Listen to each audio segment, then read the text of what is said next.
Hello and welcome to the That's So Craven podcast. I'm your host, Mark. We're here celebrating yet another win. My God, 6 in a row. And we have a few of the old faces around that I'm always happy to have on board with me. I have the son of Artie, the fan of Fulham, the veritable font of information himself, Trav the Michler, aka Mike the Traveler. How are you, Mike? I'm good, thanks, Mark. I'm a bit under the weather at the moment, but a nice win and progress to the next round of the cup has lifted my spirits. So yeah, all good, thank you. Awesome. And we're going to get right into that because there's so much to unpack there, and I'm really excited. But we can't forget our transatlantic cousin, a man that some would describe as tremendous, big, strong, and absolutely amazing in every sense of the word. We have Modus, aka Mike of the United States. How are you, Mike? Very large and very in charge. I am having a great day, fun weekend. I get to watch the other football after this, but you know what? I get to get my big win right now and talk about Middlesbrough with all you. Awesome. We're going to get right into it. Why change the formula when it always works? So I think we're going to go with lineups and take it from there. But Trav, when you looked at the Fulham lineup, was it kind of what you're expecting to see? I know we're a little bit thin. We are out the three AFCON boys and King, Tete, and Muniz, I believe. So Cess is, working his way back in. But any surprises for you? I know there's one name that jumps out, but I want your take on it.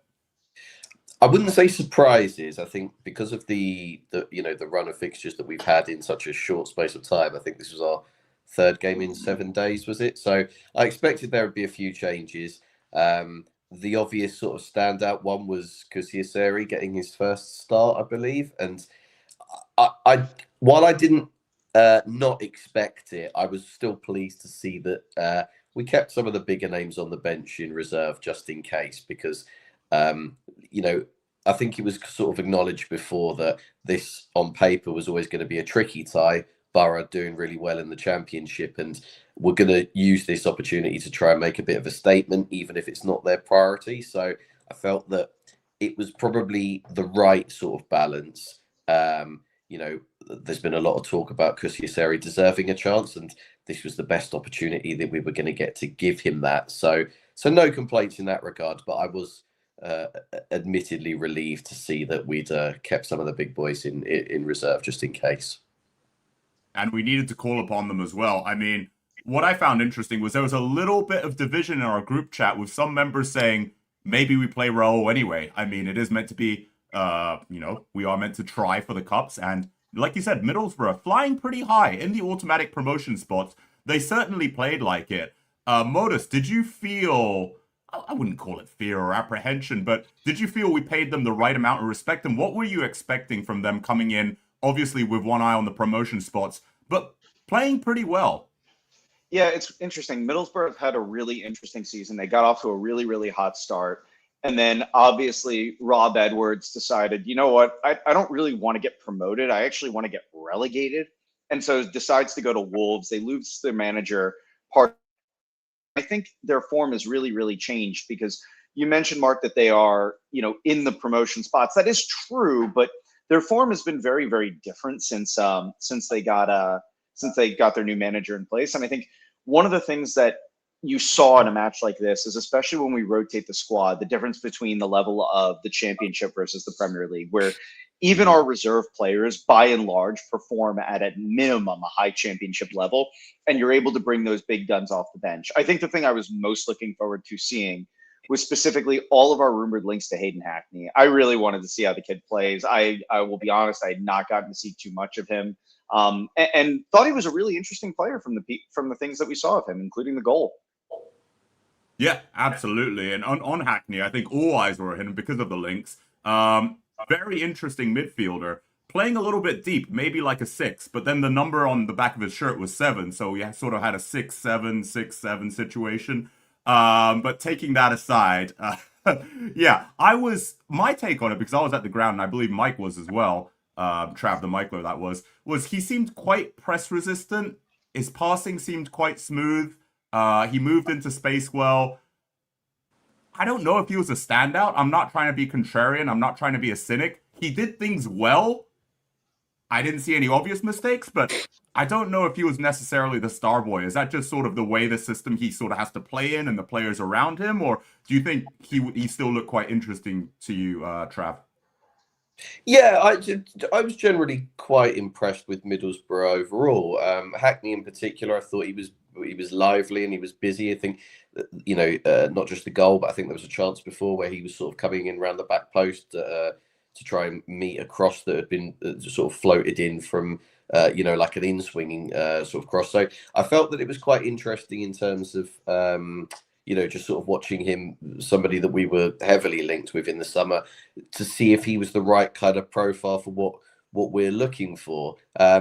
Possibly the jury's still out on that one. I feel like we had a lot more of the ball than Middlesbrough, so it was probably difficult to tell how he would slip into our team if we ever revisited that and got that business done. But generally impressed. Thought that there's some good potential there, and possibly I know we're linked with quite a lot of midfielders at the moment, so I don't know whether that is something that's now kind of off the table. But I think if that was still a possibility, particularly as he's young and English, it would be nice to sort of boost our reserves in that front. I think him and King played together a few times for the under-21s as well, so maybe that's something to revisit. But it's more likely to be an end of season thing rather than in this window.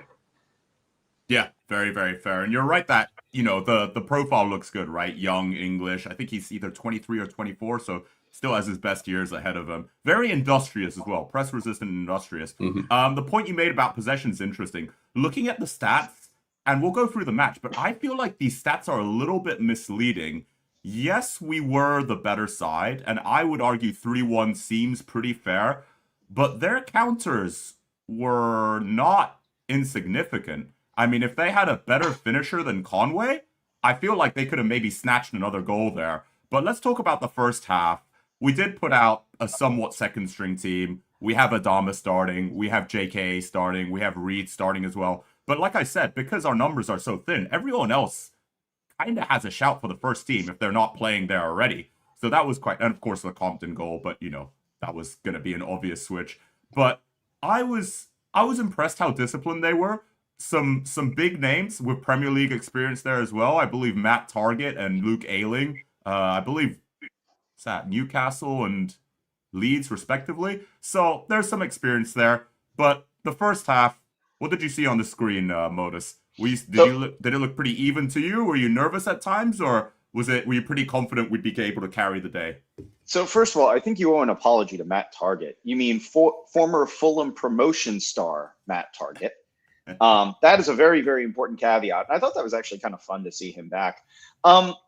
In terms of the first half, I really do think this was a game that was a tale of two halves, in the sense of I actually thought we came out a little bit flat. I know we were trying some things, and I love the possession we were keeping, but it was a lot of possession for the sake of possession, it felt like. And it felt like a lot of how Middlesbrough was set up was to take in some of this pressure, give us some space, and then attack on the counter. And we'll come on to the goal in a little bit, but I almost feel like that's how the goal actually comes about, is because we're possessing, trying to go forward, and then taking one of our opportunities and ultimately not really benefiting too much from it and getting caught. I thought it was a little lackadaisical. I was a little underwhelmed, honestly, by players like Lukic, who have been kind of in for a shout. Obviously, I'm not the biggest fan personally of Issa Diop. I didn't think he really showed out very well. I was very happy, though, to see Ryan Sessegnon back in. I thought that combination with Kevin was something that we'd seen glimpses of in the first part of the season. Was really excited to see that. But yeah, first half, I definitely felt a little bit nervous, and I feel like we almost got punished for trying to hold the ball, but not do too much with it. Yeah, very fair. And I'm glad you mentioned the Sessegnon Kevin link up, because that's something that's been raised before in the Discord. Shout out to our Discord if you haven't sort of joined it already. Great place to meet like-minded fans, put in questions, have some banter, all that. My completely unrelated to football comment on that, though, is like, they need a Hollywood power couple name. You know how you put stuff together? So I was thinking like Kevignon, which sounds like a pretty fancy French wine. That could work. Or Cessin, but how about Cessinho? To see that. No, Cessinho. Cessinho. I like it. paying homage to the Brazilian sort of roots, or 50% Well, of also them at least. that's his Twitter handle, right? That's his social media handle is Kevin. Was not aware because I'm one of those Neanderthals not on Twitter or X. But yeah, it was good to see those two link up. Adama, though, I want to talk about Adama. I'm going to go on a little bit of a rant here. 3 beers deep, so obviously the truth comes out at a bit of a higher volume than usual. But just watching him, and he's such an almost guy for me. He has the pace, he has the strength. He'd get the ball and he'd drive. And then I literally blurted this out loud because it was the third time he'd done it. It's like I said, it's like your legs have an inverse correlation with your decision making. And the guy in front of me found it bloody hilarious. So I was quite happy I got kudos for that. But does he frustrate you the same way, Trav? Because we know he can put in a cross. We know he can run or muscle his way past the defense. But it's just, he gets the ball and he's like a deer in headlights. He gets confused and I think he overthinks his next move. It was just, I saw a lot of that. Did you see the same? Yeah, I mean, he's obviously in a very sort of low ebb at the moment. I think that this season in particular, he's obviously not got many minutes. I felt like last season he was a bit hit and miss, where we'd see some good things from him and some not so good things from him. We're now just seeing the not so good things in that he doesn't look confident. He does that thing where he takes way too many touches and you just think, right, okay, you've done that bit, lay it off. Lay it off. For the love of God, just lay it off. And then what he does then do is just give the ball away cheaply. And that's hugely frustrating. He also doesn't seem to do the thing that is kind of what his sort of stock thing used to be when he was a younger player was, you know, put the afterburners on and beat his man on the outside and get crosses in, or actually make runs in behind for somebody to feed him. He doesn't do any of that anymore. He looks shot to pieces, to be honest. And I kind of think that if there's a taxi outside the cottage waiting to take him to the London Stadium, and in exchange we're getting a couple of million for him, then, you know, I'll pay for the taxi, because it's not going well for Adama. It's almost as a bit. It seems like when he comes on for those sort of cameos, like when he's, you know, if we're trying to see out a game for 5 minutes, he paces himself, and it's like, that's not what we need from you. While he actually did okay on Wednesday night to just sort of, you know, be a bit of a pest in terms of keeping the ball from the Chelsea players who were, you know, getting a bit desperate by then. If he had an opportunity on Saturday to sort of stake a claim for any sort of first team minutes, he really messed that up, because it just wasn't a good performance from him at all. Yeah, I'd agree with that. But another name I want to talk about, and one that's sort of been bandied around the Discord as well, Kusiasare. Understandably, it's come out that his representatives are not super pleased with the amount of game time he's getting. Marco said he will get more. He did get his first start. He's 100% raw. I'm not going to dispute that. We're going to talk about the substitutions, and Raul showed what he brings to the table, right? But once again, the kid's 18. I'm not making excuses. I just think it's a very clever bet. But Modus, what do you think? What did you think of his cameo? What did you think of his ceiling? What did he bring?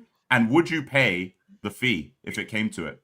Oh, so I appreciate the effort he's putting in. And every time we watch him play, we have to put in the context his age, because he has not gotten a lot of senior football. I don't even know that he's gotten a lot of kind of unders football either, because he's been, you know, on the benches of teams like Bayern. I read online that he was actually the one who pushed for the Premier League move. Bayern actually wanted him to go to a lower league where he would probably play more, but the kid bet on himself, and I really love that. I think, first of all, Marco has to be seeing something with him in training. And I think that there's definitely been some development. I think about his last cameo as well, where he actually looked very raw still, but he was putting himself about. I always joke he looks like a deer on ice skates. And I've only ever said that similarly about one other player who's ever played for Fulham, and that's Rodrigo Muniz. And he reminded me of a baby giraffe. And it's very, very similar here. And when you think about that comparison, we got Muniz originally when he was, about 20 years old. So there's been some development over the years that we've had him. I think that there is a path to prominence for Kusiasari. My question is ultimately we have this buy option, as you mentioned, and Bayern also have a buyback clause. I don't know if the numbers have been fully revealed. I think we've seen some things specifically talking about the fact that the fee is somewhere around 12 million. That's a big bet, especially when we've just let Callum Osman, not re-signed him on a contract because we didn't give him the path through. We haven't given Lupalo Bai, however you say his name, a chance in. I'm sure we see a lot in him, but I'm curious what the buyback would be. I'm curious what the buy option would be. This is absolutely the type of investment I want to see us make, especially as a stable Premier League club. But I'd be a little concerned for that kind of fee. And hey, maybe that is what young players go for now. I saw Villa signed a young striker earlier this week who's 16 years old. So maybe that just is the going rate. But it strikes me as a little bit strange that we're spending, potentially 12 million on a project like him. Kevin is a project as well that we had to pay 36 for, something like that. It's something to think about in there. Fair enough. Trav, any additions? I think I'm the other way in the sense that we know that PSR, or the new iteration of PSR, is going to make things tighter than ever for a club like us. I'm not sure 12 million is a wise investment in a player who, I think, if he was our player, like right now, as in we owned him, I'd be sending him out on loan, because I don't think that he's ready. And it's not just the ability stuff. It's almost the input into the game. I think Raul probably covered more ground in half an hour than he did in an hour's play yesterday. He's 18. Like you touched on Muniz, Mike. Muniz was a bit of a cross between a baby giraffe and a deer in the headlights at times. But at least he was on the move and he was hungry and he was trying to make things happen. I thought Kusiaseri was really static yesterday. And I think part of that didn't help because our build-up play, sort of further down the pitch, was we weren't getting passes into him. So they were coming a bit long and he was probably trying to win flick-ons for nobody running in behind or to him. So there was an element of that where I think if we'd have had a more progressive deep-line playmaker in the form of, say, a Kearney, for example, starting, then we'd have maybe been able to feed the ball into him in better areas to feet and so on. But I just kind of felt that his movement was poor yesterday. And I think that he needs to really learn the game by playing football. And 12 million is quite a lot of money for us to spend on somebody who is not ready to go into our first team. We would need to sort of send him out on loan or spend a bit of time coaching him and developing him. I think that there's potential in there, but I'm not quite convinced yet in terms of what I've seen. And I think maybe there's just better value in the market elsewhere. I don't disagree with you there. The one thing I did want to add, though, was I did like the effort that he was putting about. My biggest concern, candidly, even more than his effort itself, or even more than necessarily like him kind of being a passenger at times, was you think for a guy who's 6'5" that he'd be better positioned in the air. And you saw a lot of crosses coming in, especially, down from our fullbacks, which we really like to do. And I never really saw him in and amongst them. And that was the one thing that really surprised me with him to a degree, was his inability to kind of get in the positions to be on the end of those crosses. Fair enough. Maybe I didn't catch all of that, but I did catch, he did have one good header. Unfortunately, it was straight at the goalkeeper. And that was him really taking advantage of his frame and his size, right? And I don't know, I guess I'm somewhere in between you guys. I'm more on the side that I'd like for us to take on board this project. And I think his attitude has shifted. Now, we don't have a whole lot of evidence to go off of that, but I did see him trying. Was he particularly successful in pressing? Not really. But he seemed less of a passenger than perhaps in the few other cameos we've seen from him. So, let's move on to... Go ahead. Mark, one last thing. And I will say on this, and we can move on from here, I do love the idea of investing in a project like this. But to Trav's point, one of the big things in there is what is the upside? And again, if Bayern do have a buyback clause and we buy him for 12, is it really worth the time and investment that we're going to have to make if they can just buy him back for, let's say, 20 million? Yeah, I think you're. I think the figures have to make sense, right? Now, if it's buy for 12 and sell for 35, it would be disappointed because it's effectively an extended loan, but there's still upside in that.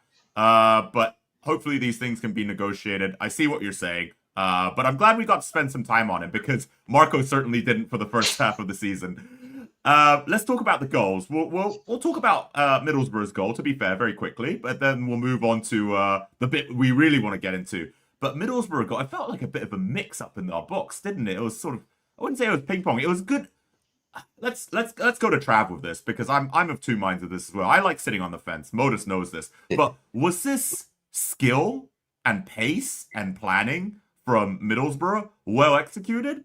Or was it a real defensive mess up? Because I watched it back and I think, who is it? The winger that we were linked with a while back, number 11. He nutmegs both Cess and Cuenca, which is pretty appalling. But yeah, Wilkinson perhaps. But yeah, I don't know. It was a well-worked move. I'd give him that, but I kind of expect our boys to do better. Trav, what do you think? I think it's Morgan Whittaker is the one you're talking about for Whittaker. Boro. Yeah, Mm-hmm. to be honest, I thought it was a well-worked goal from their perspective.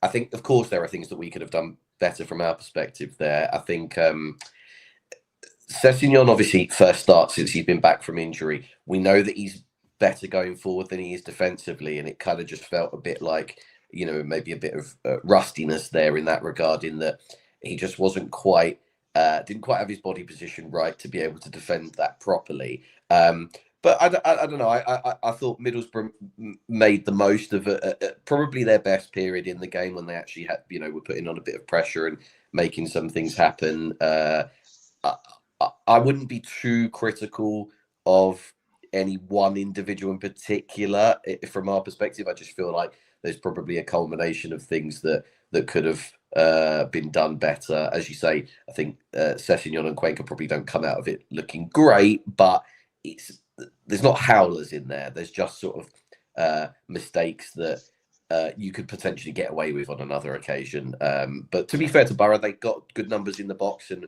were able to bundle it in.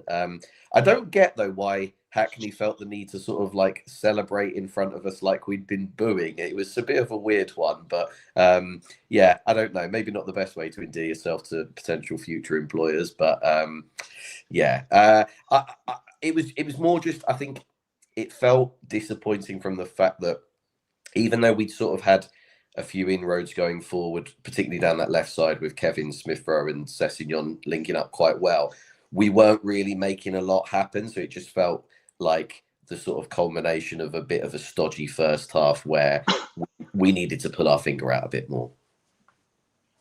Yeah, very fair. So we're going to move ahead. Hypothetical for you, Modus. It's halftime. You are Marco Silva. You're 1-0 down. It isn't quite clicking. We were going at it in second gear and hoping that our talent and stamina and skill would be enough. But we're 1-0 down. Substitutions. Who are you thinking? Who are you pulling off? Who are you putting on? First of all, I would pay a pretty decent amount of money just to hear what the halftime talk would have been. You can't imagine Marco was very happy with either the defenders being skinned or the coverage of Hackney running into the box on that. Like, he has to be pretty pissed across the board.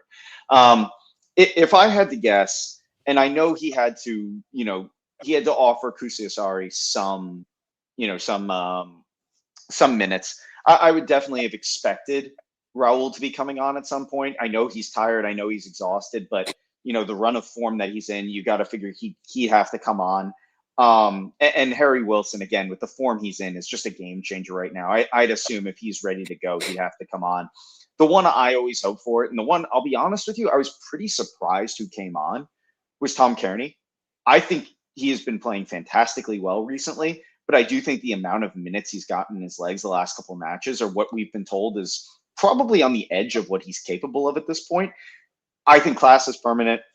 I think this is where Tom Kearney shows, like, hey, I'm still a step above kind of that championship level. I can still, hack it in the Premier League. And I was a little surprised, but pleasantly to see him come in, especially with the squad being as thin as it is, seeing that there's a little more in Kearney's legs than I think is being advertised to us. It almost feels like they're trying to mitigate the expectations there. So those were the three subs. I know that they ended up happening, but they were the ones I kind of expected to come in as well. I'm happy Harrison Reed got some minutes because, obviously we have not gotten to serenade him properly since the Liverpool goal and appreciate him. But I think this was a little bit of a reminder of where his level actually is at this point with us. Yeah, and I think the timing of the substitutions was done very well as well, because 45 minutes, that feels a bit, I wouldn't say disrespectful, but you would have really have messed up to be pulled at halftime, right? Something's gone wrong with the game plan, but he did it early enough. This is a common complaint I have, as well as others with Silva. Why is it the 70th minute, the 75th minute, the 78th minute, and we're already tired and we've already just let a goal happen? 55th minute, love it. Brave triple substitution. Pretty much, not pretty much, definitely an upgrade in every spot. We have Kenny, Wilson, and of course Raul come in. And what do you know? 3.5 minutes later, Harry Wilson does it again, Trav. He jumps in. I think the mistake, and I think this is the difference between the Prem and the Championship, and you see it across all the goals. They just switch off for a second, or they give too much space. And when you give a technician like Wilson with his wand of a left foot space, it's gonna be ugly. So how pleased were you to see that goal? Were you even surprised? Take it away. Who's the question for, Mark? Me or Mike? Trav. Okay. Sorry, buddy. No, obviously, I think the game was kind of crying out for those substitutions at that point. As I sort of touched on earlier, it's like that kind of progressive, deeper line playmaker in Kearney. Raul, just his cuteness as a centre forward play in the build up to that goal. Don't know if it's Cuenca maybe fizzes the pass into him and he just pops it off first time to Kevin after showing for it nicely. And we hadn't really seen much of that prior to Raul coming on. Kevin does well to sort of again beat his man, and I'm sure we'll speak a bit more about Kevin as we get towards his goal. But I thought he was a real positive yesterday. Delivers a cross that sort of gets half cleared. And as soon as it falls to Wilson, I think the whole stadium knew what was going to happen a good sort of 2, 3, 4 seconds in advance of it actually happening. But he's just full of confidence. You know that he's just going to pick his corner. And it was one of those ones that was in as soon as it left his foot. Really nice to see that it made such a quick impact, because I think sometimes the longer these kind of games go on, that's when things can become a bit frustrating. Silva had obviously seen enough. Now I know he had a touchline ban, so I'm not sure if it's if he was allowed to do the team talk at half time, but I'd imagine that he probably got his communications down to the bench one way or another, whether he was allowed to or not. So it was sensible to make those changes at that time. And boy, did they make an impact. And I think as well, it just kind of showed that the boys who don't play all that much, it kind of showed you why they don't play all that much. Whereas when, the real first choice players come on, it does make a hell of an impact. 100%. Once we brought the big guns on, I was feeling a hell of a lot more confident. And we're going to go to your favorite player, Modus. ESR, that doll that you have of him, I don't know if you've been doing some voodoo and putting him on a treadmill and just building up his confidence. Maybe you just whisper affirmations into his ear every night and he just grows in strength and power. But wow, that second goal. Now, the pass from Kearney, clinical, class is permanent, like you said. But that was another moment. I had a great angle of both those goals. But both the Wilson goal and the ESR goal, I'm like, okay, we've scored. Just as they struck the ball, it was struck with, I don't know if venom's the right word, but the celebration, you saw how much it meant to him. And I really enjoyed seeing that, because I want a confident, hungry, aggressive ESR. That's what we've seen this season. But how did you feel about that movement, the play, the goal? Were you happy for ESR? Do you want to see even more from him? When's the chin going to go? I have so many questions for you. So first and foremost, everybody's doing their New Year's resolutions right now. And actually, I bring the ESR doll with me to the gym in my gym bag every single day when I go. And I'm trying to work with him to get the double chin to go away. I think we got another month or 6 weeks before that actually happens. In all seriousness, that is the play I want to see from my Fulham team. Going back to Harry Wilson for a second, I love the fact that we are actually taking pops from outside the box, because when we actually do that, players actually have to come and be worried about that threat. And it gives a player like Tom Kearney the ability to get the pass, look up, see the ball in. And it also gives ESR the ability to play one-on-one. And when you are a Premier League player, a really strong Premier League player who's come through a big academy system and has come through the ranks and is finding some confidence, finding some form, the most dangerous thing you can do is give him a one-on-one with the goalkeeper. And I thought he took the turn very, very well. I know what you're saying, where it wasn't necessarily struck with venom, but it was struck with purpose. And it was a low shot to the corner. He knew what he wanted to do with it the second he got the ball. And I think when you talk about players on form with confidence, with intent, that's what I want to see more of. I want to see more runs from him. Yes, I want to see him continue to build up the minutes. I think that's really, really important. But I think we're really seeing a difference is the intent of what he does when he gets the ball. I think when ESR does not have confidence, he is not driving the ball forward. He is not looking for that creative play. He's not looking to be incisive. And we can't carry two players like that, especially when we're carrying kind of that shield behind him a lot of the time in the Berger Lukic pairing or something like that, where we're not seeing progressive things. In fact, it almost feels like he took a page out of Tom Kearney's book to a degree, because Kearney is the one who gives him the incisive pass and he knows exactly what he needs to do from there. And so I think that that's the next step in the development for ESR, is not only being somebody who, you know, can look and score a goal, but how can he continue to progress our play? How can he go with intent and attack the other team for all of the faults? And we'll come on to Kevin in a little bit. Kevin never seems to be afraid to take someone on. And I want to see more of that from ESR as we continue to go through, but can't be more happy for the guy. Again, like, I really do hope that whether it was the start of the season and falling down the pecking order against King, or whether it's because Marco's put an arm around him and said, hey, this is your time to shine, that he has really stepped up. And he is really working towards not only the fitness goals, but being kind of that talismanic player that we anticipated. And look, we say this a lot with Marco signings. We've heard Dave talk about this with Kevin. We've heard Elton talk about this with Kevin. These signings need time. And when you look at the history of Fulham signings, most of them hit in year two. One of the comments from Steve Reynolds was the fact that Dempsey was even crap in his first season, not a Marco signing. But it shows, given time, given minutes, given the ability to fit and gel into the system, these players can become good. Marco knows what he wants when he's scouting players. And we remember ESR was the top choice, and we're starting to see what Marco was seeing. Yeah, absolutely true.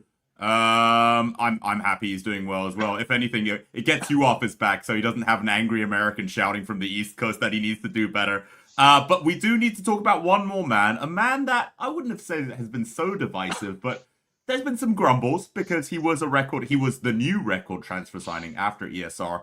Kevin finally gets his goal. And of course, Harry Wilson, we got to mention him, and we will talk about his contract situation later. Another beautiful flick, cross, Trivela pass with the outside of his boot. And Kevin is there, right place, right time. Yes, it's a tap in, but they all count. So good for him to get that monkey off his back, break his duck, whatever weird British phrase you want to use to describe it, Trav. How did you feel when you saw that? Because I punched the air. Story time, 10 seconds. I had some Dutch guys behind me. Really nice Dutch guys. I can tell, whatever. I know they're Dutch, right? And I think I just got too excited about Kevin because I kept shouting, pass the ball to Kevin. So I think they started like playfully bantering, like whenever Fulham got the ball, they're like, Kevin! And I'm like, exactly, you guys get it. But anyway, we're all happy at the end. Kevin gets his goal. Trav, how did you feel? Yeah, really pleased for him, obviously. I think, it was only a couple of weeks ago that, I wasn't alone in this, but was sort of lamenting his performance against West Ham, where we just wanted to see more input from him. And I think, in the last few games, we've seen more from him. He's starting to get a bit of consistency in his game now. And I think he was really unlucky with a chance that he had earlier in the game where he went on, a nice run and let fly with a shot from outside the box, which just sort of fizzed past the wrong side of the post. And that would have been perfect. But when you need to break your duck, I think you'll take them any which way they can come. So as you said, delicious pass from Wilson. He puts it on a plate for Kevin, and you could see the relief on his face, and the fact that all the players afterwards kind of ran over to him. Kenny even pushed him back in front of the fans to kind of milk the applause and really kind of get some sort of love for him, because I think it's a big deal for him to come to this club, to come to the Premier League as our record signing. And, after that brilliant cameo against Leeds, it didn't quite kick on in the sort of astronomical heights that we thought that we were going to get. But I think we all knew that there was a player in there. We just wanted to see that come out. And I think over the last couple of weeks, it started to show itself a bit more, and really, pleasing for him. I just want to touch as well, Mark, on the fact that obviously you were sitting in the posh seats this weekend, so I'm guessing you'd finished stuffing your face with prawn sandwiches in order to see that goal. But how was your experience overall in the Riverside stand? I guess you enjoyed it. Thanks for bringing that up, because now I get to embarrass myself twice. Not only did I try to book the posh seats, I'm incompetent, so I booked the Johnny Haynes. So I went to the Riverside and the ticket wouldn't work. So we had to do the walk of shame from the Riverside stand all the way back to the Johnny Haynes. But I was in Block F in the lower side, so that was quite fun. I have been in the Riverside before. I really enjoy it. You can make arguments about character and things like that. That's very fair. But the food options are just better in the Riverside. But anyway, each to their own, right? Final word on Middlesbrough. I do want to give the traveling fans praise.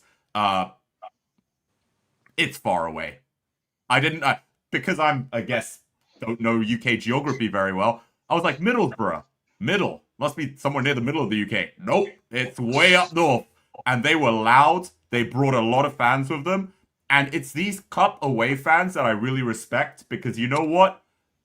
Bristol City, Cambridge United, Middlesbrough, they back their team no matter what. They're singing, they're loud, there's a bit of banter. My God, the Liverpool lot was silent until Gakpo scored. Silent for 30 minutes. So big up the traveling away fans who come and support their team.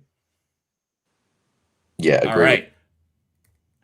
So moving on swiftly to Leeds. They're an interesting club. They're obviously, well, a former giant, or so they'll have you believe. But they've had an uptick in form. I think this is very much linked with Dominic Calvert-Lewin's revival. Has been on a tear, as much as Harry Wilson, one could argue. But yeah, Trav, back to you. What do you make of their recent renaissance? And is this going to be tough at Ellen Road? And it's not just DLC that I'm worried about. I gotta shout out one of my countrymen, Al Tanaka. Made the step up from the championship, chipping in with goals.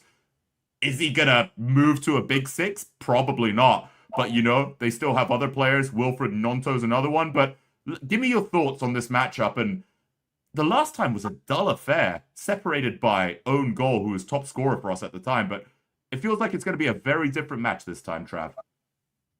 Yeah, I mean, so I think going to Leeds is always difficult, regardless of form or position in the league, because it is one of the more hostile places in the country to go to. They make a hell of an atmosphere, and you said that they're a former big club. Mark, they are a massive club. They are the uncrowned European champions from 1975, and they still sing about it. So just beware, in case you have any misgivings over the size of that club. They are enormous. But no, seriously though, I think they're on a really good run of form since they changed the system. I think up at Man City about a month or so ago, they got a bit of joy with that. They've managed to get two players up the top of the pitch, and yes, they've kind of flip-flopped between that. Sometimes reverting back to the four at the back and playing just one through the middle up front. But Calvert-Lewin, I'm pleased for him as a player, because he's had such a terrible time with injuries. This is a guy who was in the England squad for the Euros in the summer of 2021. He was, the second choice behind Harry Kane in terms of English strikers. And since then, his career has just been, completely derailed through a series of bad injuries.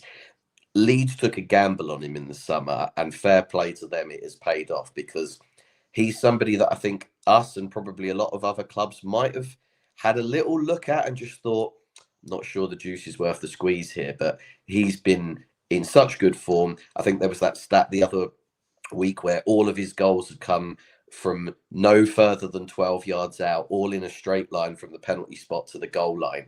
He's doing what a proper centre forward should be doing in terms of getting in the box and just gobbling up those chances with those one-touch finishes that don't necessarily look all that glamorous, but they're getting Leeds points, and they seem to have pulled away from being in the bottom three. They're not quite out of it, but I think that they sort of seem to be on an upward trajectory compared to a couple of the other clubs that we've played recently. So yeah, of course this is going to be a tough game, but we're in a good run of form. We should be confident. The players will have finally had a full week to recover and train and make sure that we're ready for the match as well. So you never know as well, if Nigeria aren't successful on Wednesday, we might have a few of the AFCON boys back in the squad as well. I'd expect if they are back, they'll probably be on the bench, but it would just kind of boost us a bit. So it's a tough game, but it's one that we can get a result from. Yeah, very fair. And I agree with that. I'm also happy for Dominic Calvert-Lewin. I think, like you said, the injuries have really plagued him. And he's starting to come good. I think Sky Sports put out a funny graphic that his goals were almost all in a straight line from where he scored them. But look, they all count, right? And if he's putting them in the back of the net frequently and consistently, how much are you going to complain? So, yeah, no, I think he's a great player. Now, I mentioned one of my countrymen, Al Tanaka, but I feel it's only fair to return the favor. We talked about a Brit. We talked about a Japanese. Obviously, there is a player from the best country in the world, back-to-back World War champs. I'm talking about Brendan Aronson. Modus, give me the down low on this player.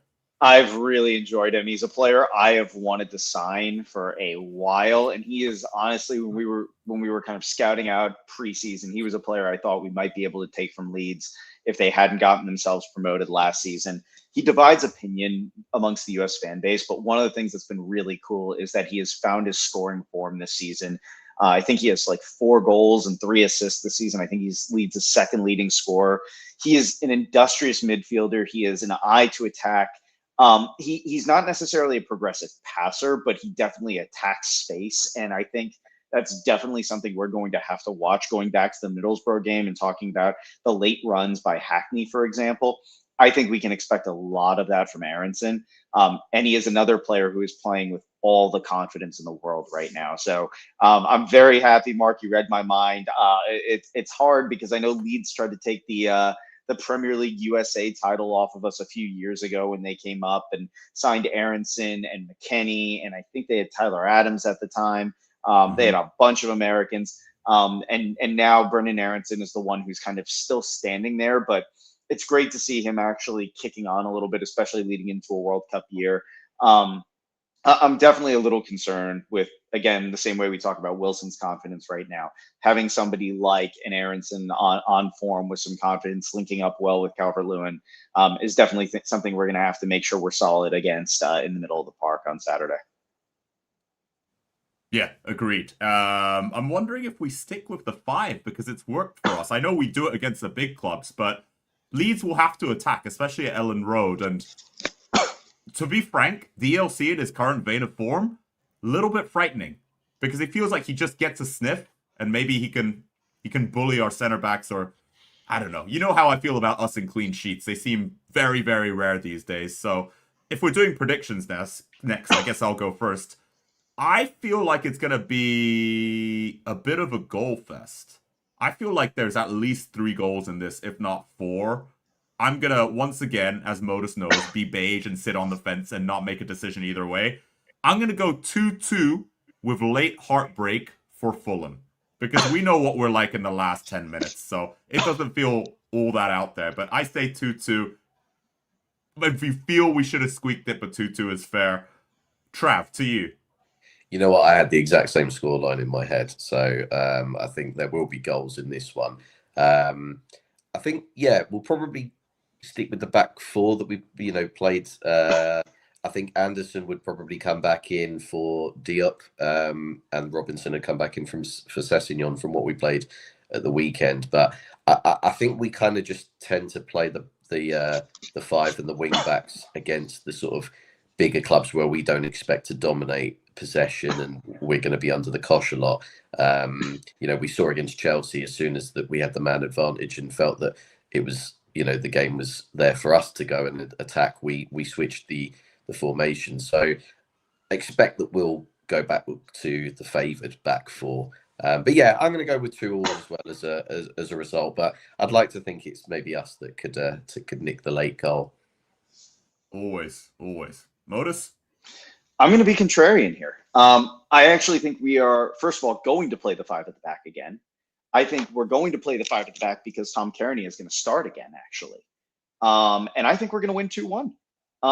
I think one of the things that I found really interesting, not just Harry's form, but listening to Marco's comments about why we played the 5 at the back recently is because in large part, we are able to be a little more progressive in the midfield with Kearney and somebody like a Sander Berger or somebody like a Lukic. If we play those 3 center backs, I'd like to see us do that. I'd like to see the extra body to cover up Calvert-Lewin.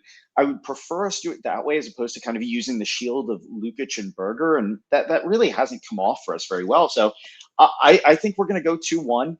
I think you're a fool if you're betting on Fulham right now and you're not putting Harry Wilson down for some kind of goal contribution. So I want to say I want to see a TC goal, but I think it's going to be Harry Wilson. And to not be beige, I'm going to go with Kevin. Gets another one. He's off the mark. He's full of confidence. I think he comes off the bench and gets the late winner, and I think it's 2-1.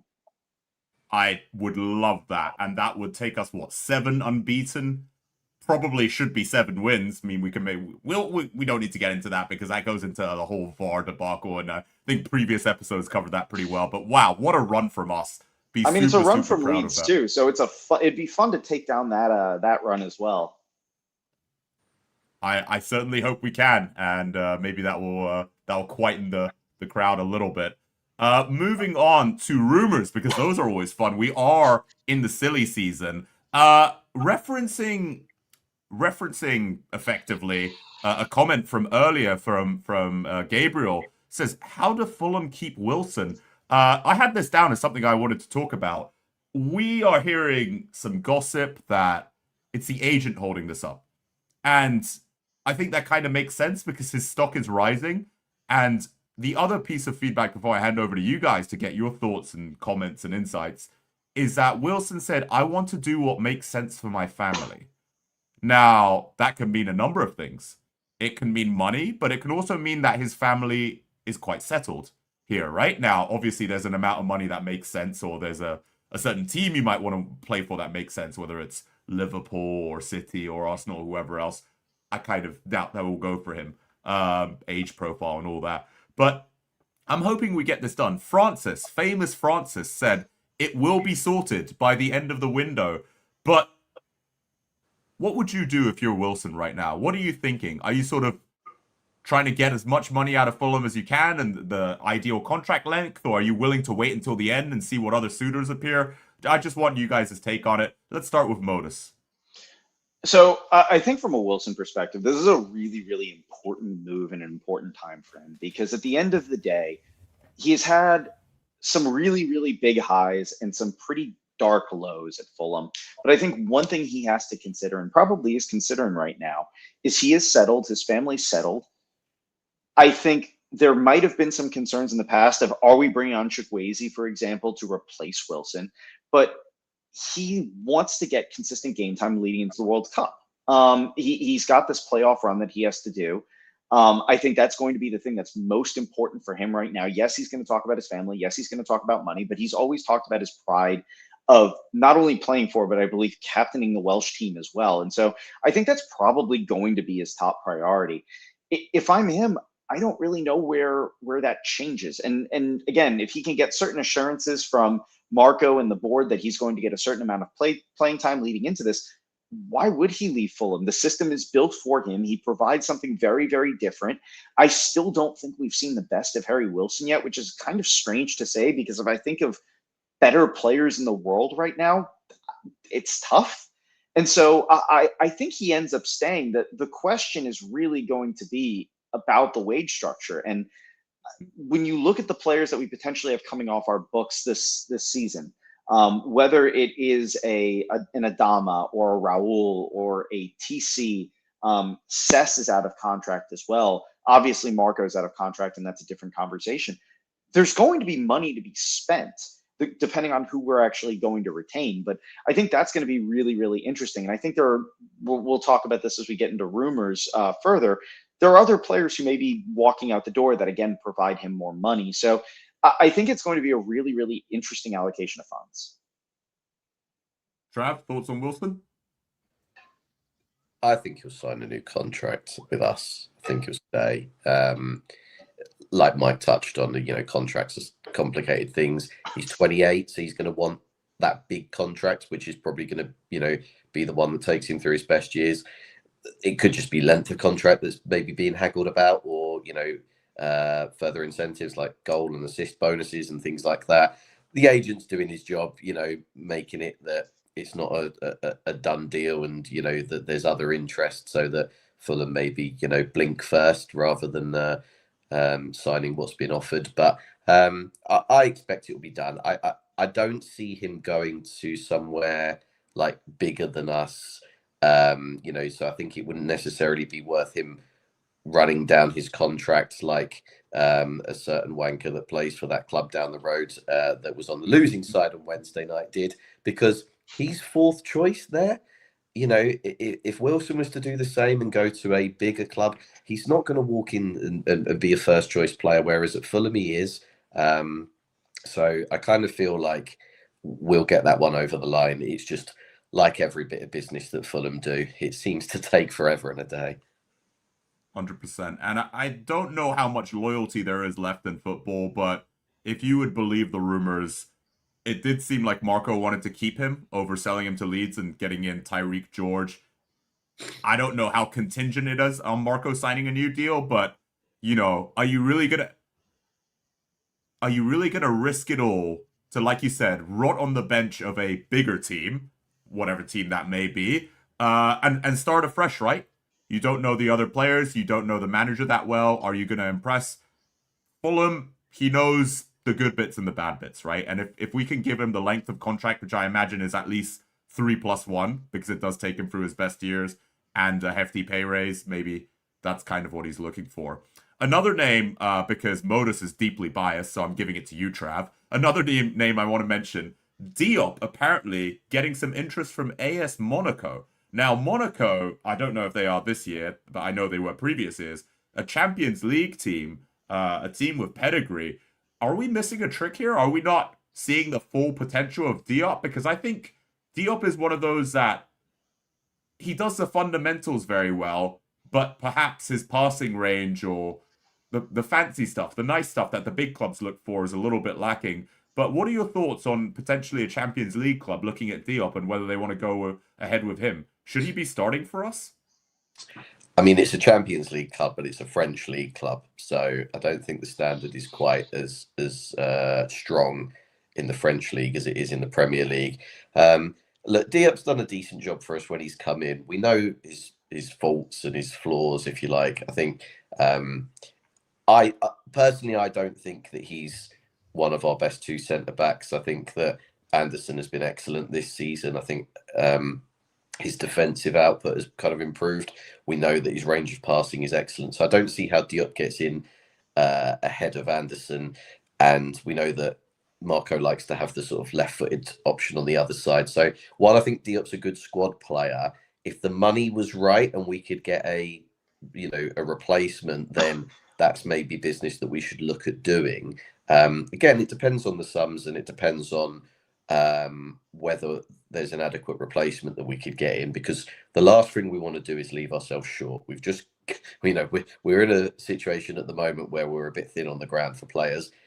Diop being available to come in for those two games against Liverpool and Chelsea has really, done us really well, because he's been impressive in both of those games. He's done all right. It's just that he's not going to be first choice for us, but it's a squad game nowadays. So I don't know how old Diop is, probably 29, I'm guessing. But so maybe if the money's right, it'd be something that we would look to do. But again, I'd be surprised if that's something we do in January. It's probably more something for the summer. Yeah, very, very fair. A few more names I want to talk about. Why don't we mix it up? Something interesting from the comments. Gabriel again saying, does Bassey make it back into the squad? I should ask you guys because we did a little poll, I think, in our group chat, and I think it was quite heavily weighted towards Cuenca versus Bassey. But if not, should Fulham look to sell him for a nice profit? I saw a rumor that Inter were interested. My opinion, yes. It depends what the profit is, not for 3 million or 5 million. But if we can get a good fee out of Bassey, because what surprised me, it just shows how long these guys have been with us. Cuenca and Bassey are not as young as you'd think. I had in my head that they were 23, 24. 24 is when they signed them. They are 26 currently. So maybe they got a year or two of development left. Maybe we've seen from Tim Ream, center backs can play into their early 30s. But if we could cash in, if we could double our money on Bassey or more, get some kind of crazy bidding war on, I'm all over that. But Trav, to you again, and then to Modus. What would you do with the Cuenca Bassey situation?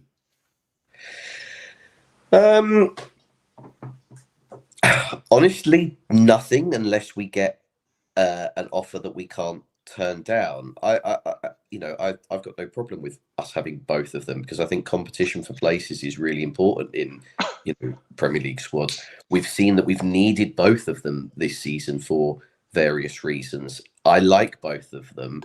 I think there was talk about Bastoni is going to go to Chelsea, so that would leave their left-sided centre-back slot 3 because they play as a back 3 into Milan. So I could completely see Bassey fitting the profile of what Inter need. If they, put down a huge offer, then we'd be foolish to turn it down because, like we've seen with Mitrovic and Polinia sales, those guys have left and haven't necessarily gone on to set the world alight, and we got okay money for them. The way that the new squad profit SCR rules are going to be, it's all about revenue. So if we can turn a player over for double what we've paid for him, then great. I'd be sad to see him go. Of course I would. I'm a big fan of Bassey, but if the business makes sense and then we can reinvest that wisely and get in, what did we get Cuenca for? Was it 7 million or something like that? If we could do that kind of business again and get somebody, in that mold for that kind of price range, then yeah, it's something that I think we'd have to reluctantly do. But until that sort of situation presents itself, I'm quite happy to just keep both of them. Yeah, that's very fair. I think the problem is Bassey does seem like a big character, so it would have to be managed well, right? But the more I see of Cuenca, the more I love about him. The tactical yellow he took to bring down the Middlesbrough player at the match, saw that, respect it. Also, very vocal. I saw him shouting at Cess in front of me to just cover your man. I like that leadership. So I think we really struck gold with Cuenca. But Modus, I want to give you your say on the Bassey Cuenca situation. Would you sort of do what Trav is doing and try and hold on to both of them as long as possible? Or do you sort of see maybe if the personalities are too big? I don't know. But then you have to break up the Nigerian triumvirate and we have a nice thing going there. It's very tricky. Yeah, so I think there are a couple pieces to this. First and foremost, we have to remember it's not a true triumvirate yet. We actually still need to buy Chukwueze, and does losing somebody like Bassey actually impact that in the locker room? I'd be pretty curious about that. I know Chukwueze isn't just going to make a decision to come to us because we have some of his international teammates, but at the same time, I think that is really important. I think Cuenca has done an awesome job in what we call in Boston next man up mentality, where one person steps out and the next person steps in. And I've been really excited to see that. I have been a huge advocate for Cuenca. I really want to see him do well. I really want to see him stay here and push on. One of the things I was doing a little bit of research on, though, after listening to the pod a few weeks ago, is looking into Cuenca's actual play in senior football. He actually does not have a ton of senior football under his belt. And I think this is actually a great way to bed him in, is having that rotation, having that competition for places. And I would actually love to be able to keep both of them at least until the end of the season, if not beyond, and eventually seeding Cuenca into that kind of next role. I think selling Bassi now would really be a statement of intent against us kind of going for the European spots. I would love to see when Bassi comes back, that if we're going to play a three at the back, I want to see Cuenca, Bassi, and Anderson. I don't love Anderson on the right side, especially with Castagna, but simultaneously, I really like the three of them. I could do without Diop entirely. In fact, I would love to see Defugeroles come in next season and kind of take that spot. But at the end of the day, I think this provides us a really good opportunity and good competition for places. So I know the name is hot right now. We would need a really silly offer for this to go somewhere. And we're talking like Real Madrid money silly. And I don't think Inter is going to pay that, just where the club has been recently. I don't think they're going to make that kind of move. Yeah, very, very fair. Makes absolute sense as well. One last name, back to Modus, because yet again, another of your countrymen. He's been linked pretty heavily. We've been hearing from Fulham fan news. He is our top target. But PSV Eindhoven are not going to let him go without a huge chunk of change. We're probably off by 10 million or more. Now, there's the amount that you ask for, and then there's the amount that you get. We asked for 60 for Mitrovic. We got 40 and change. We asked for 60 for Polinia. We got 45 and maybe a bit extra, right? So maybe the number's somewhere in between. January is a tough window, but we have heard a development that he's probably out for a few months because he's broken his arm. Does that change anything for you, Modus, when you think about us doing a deal? Now, this worries me less than him breaking his leg, right? Because what kind of player comes back after that, right? But the arm, it sets him back a little bit, but is this going to shift Eindhoven's negotiating position, or are they just going to say, we have three strikers, we'll rotate them, we want to keep him for the World Cup and see if his stock rises even higher? I think this shifts ours, candidly. I don't know if you saw the highlight. That arm snapped, and it's snapped in half. There's rumors that he's not even going to be back for the World Cup potentially. It's pretty awful. So I think we're out on Pepe. Like, that is, it was great to see him finish it, but he did not get up. He needed assistance to come off the field. I know it's an arm, so it's not going to necessarily impact him long term, and I'm fine with that. But we need a striker in now if we're going to bring in a rotational piece. I would not feel comfortable spending huge money on a player who's going to have to be out for at least 2 to 3 months minimum, then have to go back and find his form, who's also got eyes on the World Cup. I think Raul has been doing a great job for us. I'm excited to see Muniz back. I would love for us to bring in one more player and give Kusiasari kind of some more time in the under-21s if he's open to it again. But yeah, I think this shifts us off Pepe entirely, candidly. Yeah. Okay. Fair enough. I didn't would love know a new full. I would love a new full American in here. I've been pushing for Joe Scally forever, but yeah, no. I think we're off Pepe. Okay. And with that, we have crossed the hour mark, but we have one new fun little segment. If I had an air horn, I would blow it and probably irritate half of our listener base. But this is something I've been pushing internally, so I was like, I get to host. I'm gonna do it. And we're going to hopefully see if it takes off and you guys like it. But it is effectively the Fulham That's So Craven group's hot takes. So what are we going to do? I told everyone in the chat that we're going to, well, it's a hot take, so it's meant to be a controversial or unpopular opinion. Now, it could turn out to be a not so controversial, very popular opinion. So each of us have prepared one hot take. I'm going to start because you got to lead by example when you come up with silly ideas. And you guys can tell me if my opinion is entirely rational or it is complete and utter tripe, bollocks, balderdash, whatever silly word you can come up with that's British. So here's my TSC hot take, straight from Mark, straight from the press. I've been saying it for a while now. Love Iwobi. Love the shenanigans, not against that at all, right? Love what he does on the pitch. But it does bother me that he's got this side hustle. He's on YouTube under Alex Yadig. I get it. You gotta diversify. But for me as a Fulham fan, it just feels like someone's not putting 100% in. Now, I'm gonna completely out myself as a totally insecure person here. But for me, it's almost like, you have your partner and you know your partner is with you, but instead they're sort of like making eyes at like other guys or girls or theys or something like that. You know, they're sort of seeing what else is out there. And I don't know if I can stand by that. So my hot take is it bothers me quite a lot that we have one of our best players or any player who plays for Fulham possibly have a split focus because he's looking at his music career, he's looking at his career as an entertainer on YouTube. I'd rather he just invested that time in Fulham or didn't make such a big deal of it until after his career had finished, like Beckham or someone else.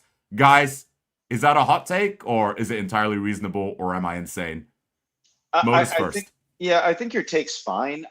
I will say, of the things that you just mentioned, I think the thing that probably, at least if I was in your position, would bother me is the fact that he's doing it so publicly. Like, if a guy has a recording studio in his house, all right, cool. People need stuff away from football. How many times do you see videos of footballers and they're playing FIFA, and doing their rehab or something like that? Like, Iwobi's not Cristiano Ronaldo. He's not, eating solely organic food grown from the garden of his specific chef who he pays, to fly in the seeds from the greatest places in the world.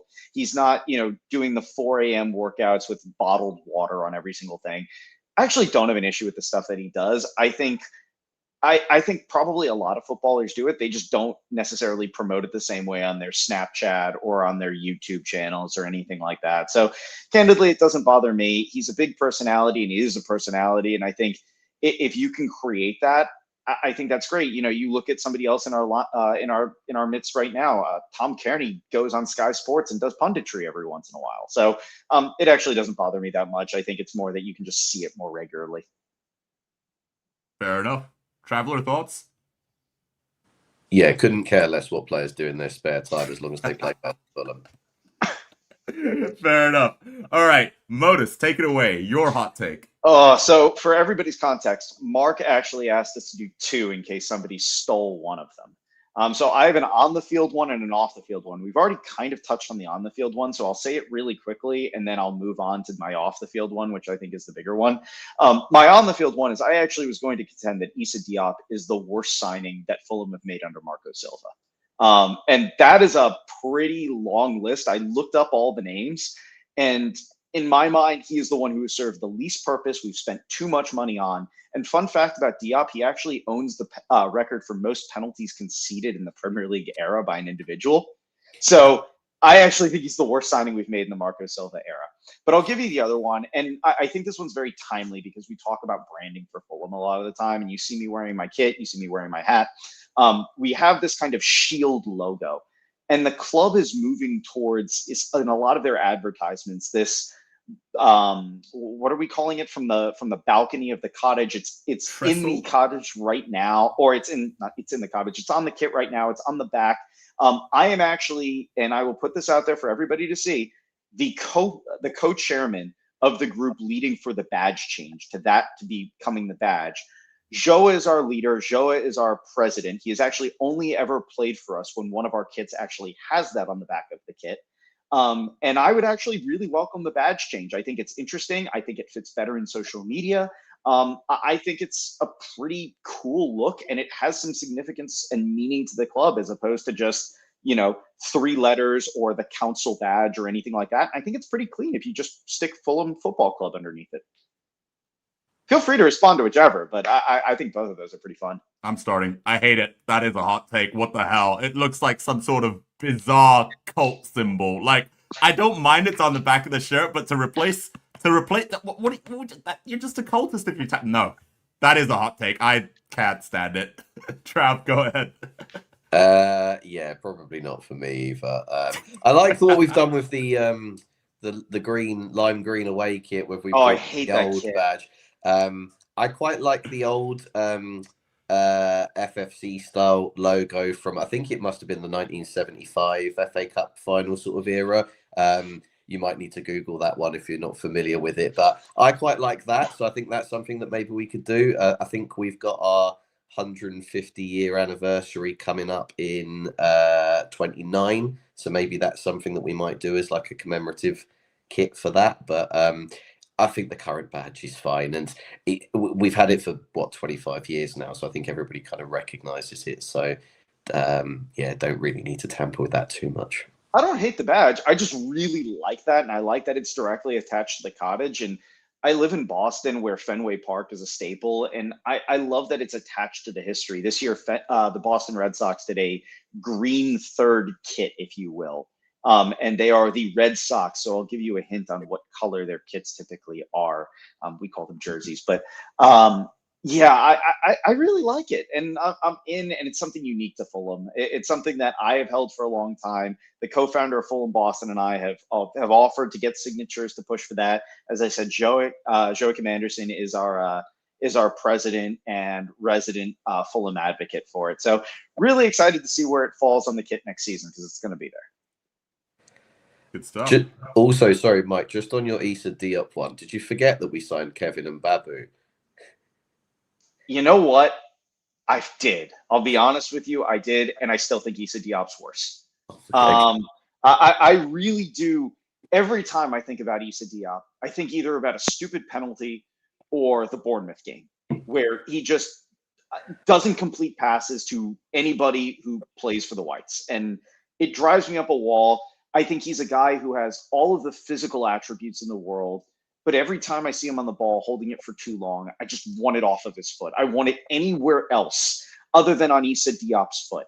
The fact that there is a running joke of that guy potentially being an option at striker, like the fact that he wallops penalties, put him up top.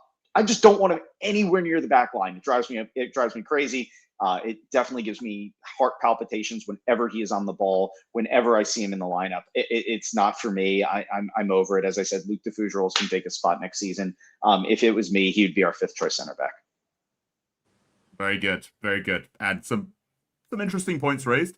We are overstepping the hour and, well, almost an hour and 11 minutes now. 12, to be more precise. But, Trav, see us off with your hot take. Yeah, I got nothing, because I think everyone's switched off by now. So let's just skip to the next bit.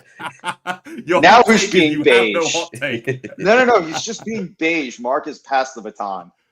That's my thing. Please don't take it away from me. All right. Well, fair enough. You heard 2 from Modus. You heard 2 from Modus, and you got 1 from me. We'll go around the table. We'll see what everyone else's obscure and strange opinions are. But guys, thank you so much for listening. Really appreciate everyone who turned up, wrote in the comments as well. Trav, like I said, remember, son of Artie, fan of Fulham, veritable font of information. You're here. You bring the knowledge. Without it, it's just 2 dudes yammering in kind of American accents. Thanks for being here. No, thank you for having me. But I don't put yourself down, and probably don't put me on the pedestal that I don't quite deserve yet. So, but no, brilliant. Happy to be here. Incorrect. You're now our football god. All right, Modus, thank you for joining us all the way from Boston, bringing the energy, enthusiasm, and sort of American exceptionalism that we have known to come and love and kowtow to. Always happy to have you on here. Thanks for being here. Sort of American exceptionalism. You're the one trying to copy my accent. Come on, man. All right. And with that, thank you, everyone. And we'll finish with a you won.